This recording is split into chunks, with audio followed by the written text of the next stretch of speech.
So moving now to the Panthers and the Manly Sea Eagles. So Panthers, they were on the winning list last week, back down.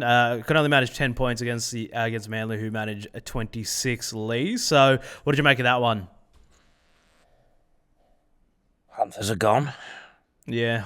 Panthers are gone. I also think that in the discussion pertaining to Manly's form, we, including myself, automatically linked it to the DCE situation. There's a guy called Tommy Trebojevic returned to the team this week, and all of a sudden they win a game. I also think that it was a very big win for Manly because a lot of their front row is missing as well at the moment. So Sipley, and my favourite front rower in the competition, also missing as well, Taniela Paseka, and Jake Trbojevic as well. So there was a lot of starch missing in midfield. But I also think that Panthers were at 6s and 7s. They're not keeping their game together.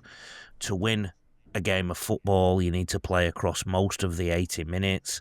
They've morphed into a team that play well for 10 or 15 minutes and then drop down in intensity, drop down in execution, and then the other team can get back into the game. So that's why we're seeing flashes of the Panthers, but they're not able to sustain it over the period of most games at the moment. So, Lee, if I can interject there, and I want to lean on your experience as rugby league coach, why is that the case? Because it hasn't been the case for the past 5 years, or 4 premierships in the year going to a grand final. That they seem to be champion sides. Like, you just wait for them to clock in, even when they're losing. They're like Rocky, they'll rise again and they'll win in the last round. Why is that not happening for them this year? There's quite a few different reasons, Retro. If you look at sport in general, I'll give you 2 other examples. Rugby league is another example. St Helens in England, they won 4 on the trot and have fallen off a cliff a little bit. Manchester City won 4 Premier Leagues on the trot. They've fallen off a cliff a little bit. Penrith, exactly the same thing. I always say if there's 2, it's probably a coincidence. If there's 3 cases that are the same, you probably need to look into it. So going from that angle, I think it's very hard to keep the same intensity, the same enthusiasm. When you start a new project at any point, you're full of energy, you're full of enthusiasm. As you go on through that project, you can start to think, oh, well, I've achieved what I set out to achieve now. I can't achieve any more, or maybe I should write a book, or things like that. So, and also what you thought were your perception of what you perceive to be top notch can change over time as well. It's just human nature that we're not robots. We can't always do the same thing all the time. We're not programmed like machines. So that's one angle. The other angle is the salary cap. They've lost James Fisher-Harris. Every halfback. So people might look at Cleary and think he's a little bit out of form. Well, number one, he's lost one of the best forward leaders in the competition, James Fisher-Harris. Again, since 1908 and since 1895, you need your forwards. You need your forwards to go forward to unleash your backline, and that is still the case.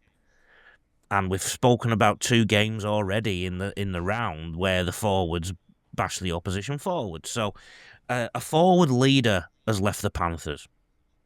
Also, in Cleary's defence, the person who's partnered him, not just in the NRL, but in junior grades and came through the system, has left him, and they've put somebody else in there.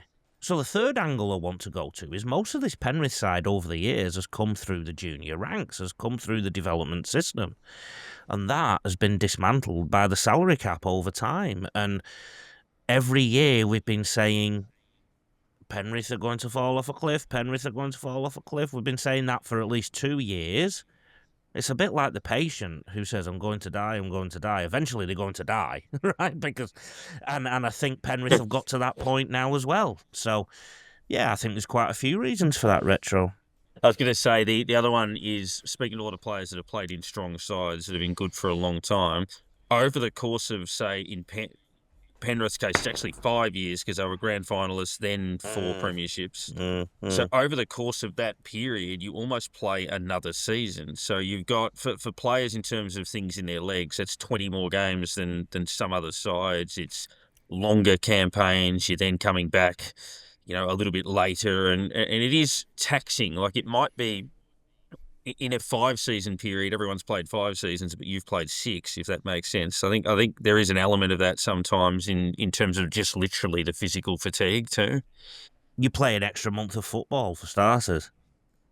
And then you probably, don't you? You play the finals, and then you probably play every internationals as well, because you're up there as well. So there's another month. So very good point, Darren.